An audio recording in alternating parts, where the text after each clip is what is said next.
안녕하십니까, 윤과장입니다. 네, 어제도 이렇게 아이스크림 막대기 모양으로 빨갛게 양봉으로 상승을 했었는데요. 오늘도 종가가 지수가 큰 폭으로 오르진 않았지만 좋은 모습으로 이렇게 막대 아이스크림 모습으로 양봉으로 또 마감을 했습니다. 코스닥도 큰 폭의 상승은 아니지만 그래도 아랫꼬리를 길게 달면서 종가를 플러스로 마감을 했고요. 개인적으로는 제가 보유한 종목들은 그래도 오늘 좀 선방을 한 것 같습니다. 그래서 오늘 괜찮은 하루라고 생각을 하고요. 어제에 이어서 코스피는 외국인들이 또 2천억 매수를 했고 선물을 강하게 매도를 했었는데 지난주와 달리 또 어쨌든 선물 매도세는 좀 진정이 되는 모습이고요. 이렇게 오늘 흐름도 이렇게 우상향하면서 나쁘진 않았습니다. 그래서 어제도 말씀드렸지만 영원한 하락도 없고 영원한 상승도 없기 때문에 그때 대응을 잘 하면서 비중 조절도 하고 또 종목도 변경하고 하면서 수익을 좀 챙겨놔야 될 것 같습니다. 그래서 오늘 제가 보유한 종목의 그런 흐름을 보시면은 코스피 여기서 사조산업이 정말 오랜만에 상승을 했습니다. 1.3%가 사조산업에서 상승을 하면 굉장히 큰 상승이거든요. 이게 장중에는 그래도 3%까지 올랐었어요. 그래서 다시 4만원을 회복을 했고요. 사조산업은 사실 재밌는 종목은 아니에요. 그때도 말씀드렸지만 하지만 하방이 어느 정도 있다고 생각을 해서 좀 담아봤고 제가 이제 종목이 많기 때문에 별로 신경이 안 쓰이고 종목이 적었다면 이제 굉장히 스트레스 받았을 종목이긴 합니다.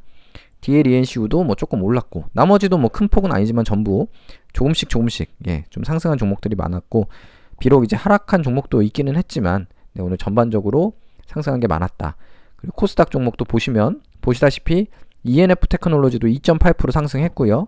장중에는 사실은 더 크게 상승도 했었는데 고가는 4% 그래도 2.8% 종가가 마감이 돼서 다행이고요. 최고점 27,200원 전고점을 좀 빨리 향해서 갔으면 좋겠고 미코가 안전운행 중이라고 했는데 오늘 다시 한번 장중에는 또 큰 폭으로 상승을 해주면서 나 아직 죽지 않았다는 걸 다시 한번 확인시켜 줬고요. 오늘 8%까지 상승을 해줬고 이제는 좀 중요한 지점은 전고점인 12,270원이라고 볼 수 있겠습니다. 이제 전고점을 좀 이제 돌파해서 좀 상승하는 모습을 좀 보여줘야 될 것 같고 이제 10% 20% 이렇게 급격한 상승이 나오기보다는 지금처럼 이렇게 5% 대외로 차분하게 가는 것도 괜찮은 것 같습니다. 시장의 주목도 안 받으면서 계속 저점을 높여가는 계단식 상승 기대를 좀 해보고요. 미코는 일단은 지금 이미 플러스 전환돼 있고 수익도 어느 정도 챙겨놨고 했기 때문에 일단 전고점 돌파까지 좀 더 기다려 보겠습니다. 그리고 전 종목 익절 챌린지도 5개 중에 4개 대부분 상승을 했고 이제 아모레퍼시픽 같은 거 보면서 이제 그런 생각이 드는 거죠. 어제에 이어서 오늘도 5% 반등이 강하게 나왔거든요. 그러니까 영원한 하락은 없다. 그래서 좀 아쉽긴 해요. 요때 제가 추매를 하니 많이 했었는데 추매를 안 했는데 했다면 이제 거의 다 지금 회복을 해서 본전이 왔을 텐데 아무튼 추매를 안 했더니 어제 5% 오늘 5%에서 10% 이상 이틀 동안 올라줬고요. 원래 이게 한창 화장품이 좋을 때는 30만원까지도 갔던 그런 종목이기 때문에 조금 이제 리뉴얼도 중국에서 하고 있다는데 조금 그래도 한 15만 5천원 요선까지는 회복해 주길 좀 바라고 저는 아무튼 그 전에 10% 정도 플러스가 되면 탈출할 생각이긴 합니다. 신세계도 오늘 2.75% 올라서 계속 저 플러스 유지를 잘 해주고 있습니다. 사실 요즘 연일 이슈가 되는 건 에코프로거든요. 에코프로가 오늘 5.74% 하락을 했습니다. 이렇게 차트로 보시더라도 음봉이로 흐름이 좋지 못했는데요. 그때도 말씀드렸지만 솔직히 이렇게 100만원까지 터치할 줄은 전혀 몰랐습니다. 아시다시피 제가 6, 70만원 이렇게 갔을 때 공매도를 쳤다가 다행히 이때 수익 실현을 하고 그리고 그냥 지켜만 봤는데 100만원까지 갔더라고요. 그래서 요거는 사실은 앞으로의 성장 스토리를 모두 담은 주가라고 볼 수 있기 때문에 오늘같이 이렇게 실적이 좀 안 좋게 발표가 되면은 이렇게 좀 하락을 하는 것 같습니다. 그래서 오늘 텔레그램에 공유드렸듯이 요 에코프로비엠 보시더라도 예상치 1316억 영업이익을 하회했고요. 그리고 에코프로도 예상치 2216억에 비해서는 영업이익이 좀 많이 감소한 그런 모습 흐름을 보였고 전 분기보다도 일단 감소를 했고 전년도 2분기보다도 영업이익이 좀 감소한 흐름을 보이면서 매출은 올랐지만 영업이익이 감소했다는 건 이제 영업이익률이 지금 이제 감소했다는 거니까 그러니까 에코프로는 단순하게 생각해서 그냥 성장 스토리대로 쭉쭉쭉 가면 상승을 하는 거고 스토리랑 다르게 뭔가 삐그덕 되면 이제 하락을 하는 거죠.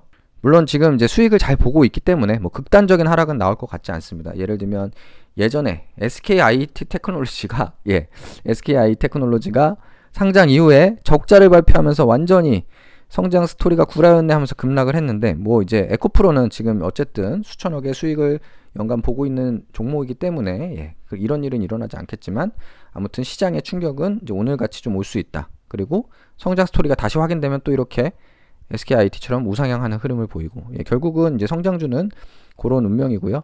저는 개인적으로 이제 그동안 조금 뭐 자산주, 배당 주는 종목들, 이런 종목 위주로 매수를 많이 했었는데, 이제 조금 성장하는 종목도 저도 매수를 하려고 합니다. 뭐 에코프로라고 못 살 이유는 없겠지만 지금 너무 이제 가격이 많이 올라온 상태라 뭐 매수할 생각은 없고요. 그다음에 삼성 바이오로직스 같은 거, 이런 게 이제 조금 조정을 받아서 사실 70만 원 밑으로 오면 좀 매수를 하려고 한다고 공유도 드렸는데, 70만 원 밑으로는 기회를 주지 않았습니다. 그래서 일단 지켜보고 있고, 좀 이런 좀 성장하는 종목들 조금 이제 저도 관심을 가져보려고 하고, 포스코홀딩스도 한번 수익 실현을 했지만 다시 한번 사보려고 계속 관심은 갖고 있는데, 오늘 또 성장 스토리를 어제 이제 언론에 보도를 하면서 5.8% 급등을 했습니다. 뭐 아무튼 그래서 주식 투자는 이제 좀 다양하게 선입견 없이 하려고 하고, CS 윈드 같은 경우도 풍력 같은 것도 좀 담아보면 좋긴 한데, 좋다고 생각하는 건 이미 다 올라와 있죠. 사실은 모두 다 생각이 비슷하기 때문에 뭐 급하게 생각하지 않고, 지금 뭐 현금 비중도 적기 때문에 천천히 가보겠습니다. 그래서 제 보유 종목 보시면 코스닥 계좌 정말 또 암울했었는데 다시 또 좋아졌어요. 미코 6% 됐고, 코인텍, 원익, ENF 다 어쨌든 마이너스 10% 이내 수준으로 괜찮아졌죠. 그리고 여기 전 종목 익절 챌린지도 어쨌든 신세계는 플러스고 나머지도 마이너스 20% 이내로 관리 가능한 수준으로, 그러니까 기다리니까 또 이틀 만에 이렇게 올라와 줬고요. 코스피 계좌 이쪽이 조금 문제긴 한데, 그래도 DL, ENC, 우도 조금씩 2만원 밑에서 저가에 조금씩 매수를 했더니 마이너스 30%, 내일 조금만 더 오르면 2자로 마이너스 20%대로 조금 회복을 할 수 있지 않을까 생각을 합니다. 그리고 미코 같은 경우도 이제 거의 플러스 10% 왔기 때문에 아까 말씀드린 대로 계단식으로 상승을 해주거나, 뭐 아니면 한 번에 급등을 해줘도 좋죠. 한 번에 급등을 해주거나, 어쨌든 적정 수익률이 되면 또 분할로 수익 실현을 하도록 하겠습니다. 그래서 뭐 지금 에코프로 관련해서는 뭐 공매도 이슈도 있다 보니까 개미 외국인 한쪽은 치명타 입는다, 뭐 이런 기사도 나오고 하는데, 너무 제 개인적인 생각으로는 주식을 오래 해보니까 이런데 너무 이제 몰입할 필요는 없는 것 같아요. 뭐 이렇게 기사나 이런 거는 보면서 이 생각 저 생각을 하면서 할 필요는 있는데, 막 여기에 너무 몰입해서 내가 무슨 전쟁터에 나간 장수처럼 그렇게까지 주식을 할 필요는 없고, 본인이 이제 생각을 해서 비싸다 생각하면 수익 실현하고, 그리고 싸다 생각하면 매수하면 되는 겁니다. 오늘도 시청해주셔서 감사드리고요. 구독, 좋아요 부탁드리겠습니다. 감사합니다.